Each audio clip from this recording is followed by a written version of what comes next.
Melissa here from GirlGoneFishing, and I'm getting ready to launch my kayak on the Licking River just below the spillway of the Kegg Lake Dam.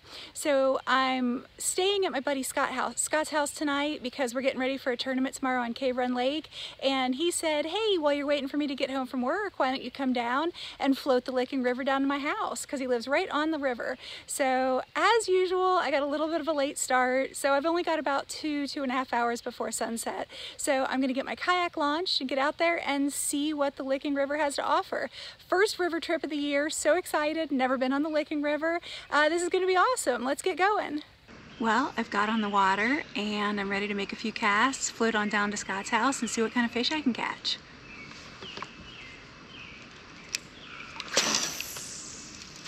Starting off with a square bill crankbait,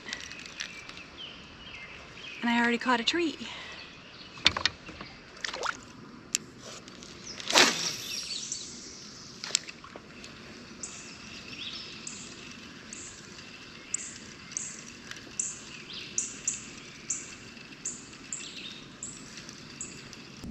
So I am far from a river fishing expert.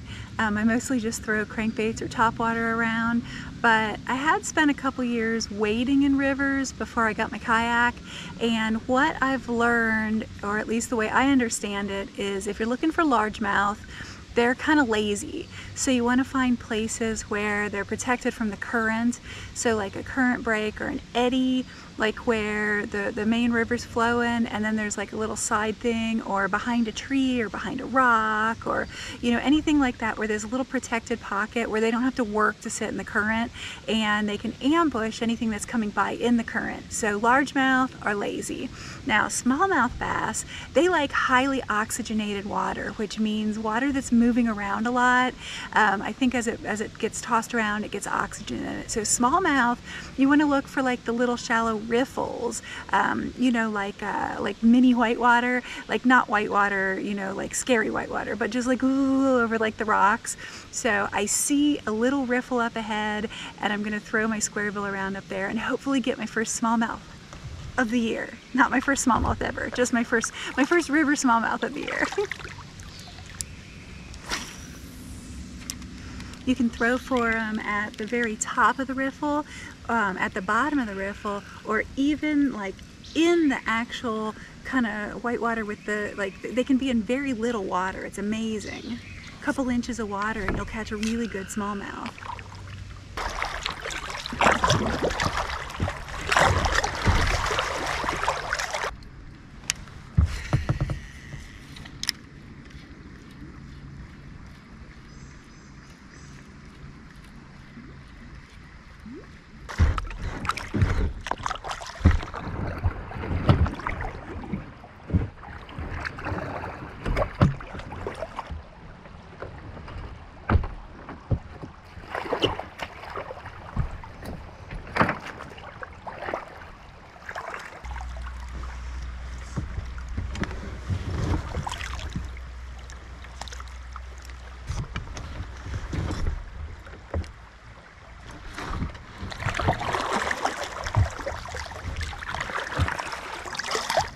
So when you're going into a riffle, there is a natural V that forms, and you want to put your boat right down the middle of that V.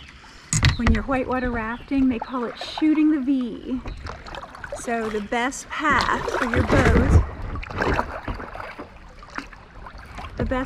boat, is going to be where you see that natural V in the water form at the top of the little riffle.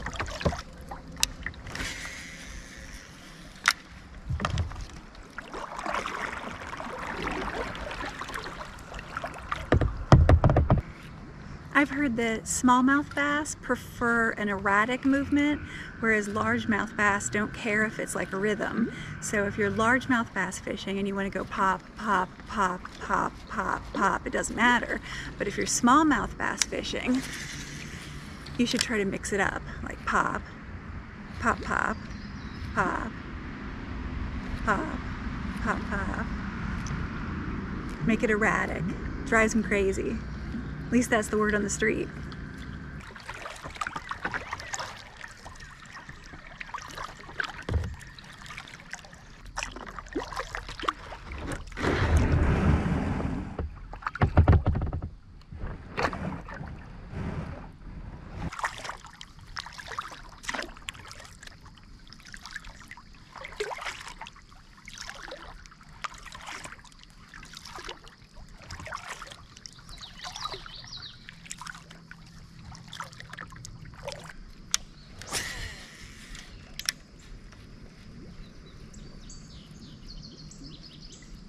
Wow, this river is so cool. I've never seen a river that has this much wood in it. Just like wood lying everywhere.